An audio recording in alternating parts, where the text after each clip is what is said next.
প্রস্তাবিত বাজেট নিয়ে ভিন্ন অবস্থানে সরকার ও বিরোধী দলের সদস্যরা।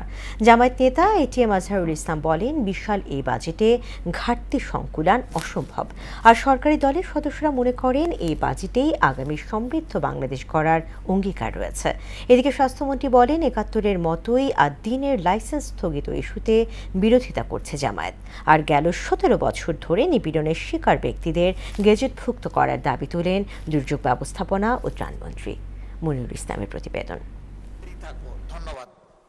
ঘোষণার পরপরই প্রস্তাবিত বাজেটের বিরোধিতা করে আসছে জামাত ইসলাম নেতৃত্বাধীন বিরোধী জোট। আর বাজেট পাশ হওয়ার ২ দিন আগে সংসদ ছিল উত্তপ্ত ও সরগরম।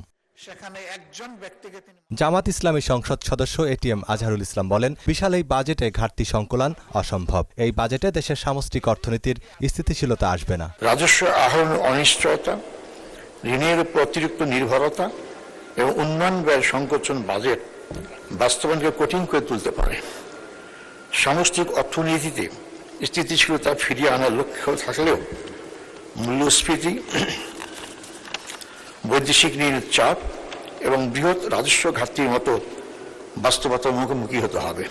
আর বাজেটের সপক্ষে নানান দিক তুলে ধরেন সরকার দলীয় সদস্যরা। তারা বলেন, এটি শুধু বড় বাজেটই নয়, আগামী সমৃদ্ধ বাংলাদেশ গড়ার অঙ্গীকার। এটি শুধু একটি বড় বাজেট নয়, বরং উন্নত বাংলাদেশ গড়ার একটি বড় অঙ্গীকার।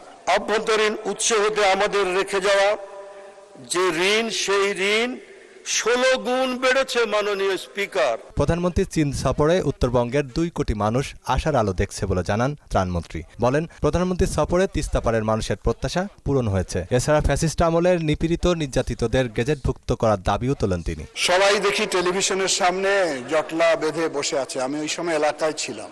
যারা আজকে নদীর কারণে ভূমিহীন হয়েছে, বসত বাটি ছেড়ে অন্যত্র আশ্রয় নিয়েছে, তাদের যে উনি আশার আলো দেখিয়েছেন, এজন্য আমি আমার পক্ষ থেকে, রংপুরবাসীর পক্ষ থেকে ধন্যবাদ জানাই।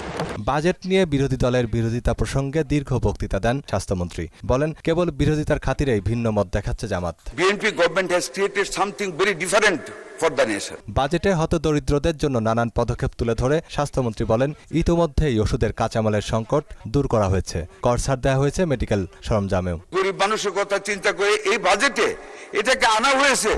It's an humanitarian service. এটাকে প্রশংসা করেন। Why you criticise the quantity of this budget? Cancer, islands, kidney, ডায়ালিসিসের সকল অনেকগুলি খরচ এগুলি কমিয়ে দেওয়া হয়েছে স্বাস্থ্য খাতকে উন্নত করার জন্য। মনিরুল ইসলাম, মোহনা সংবাদ, ঢাকা।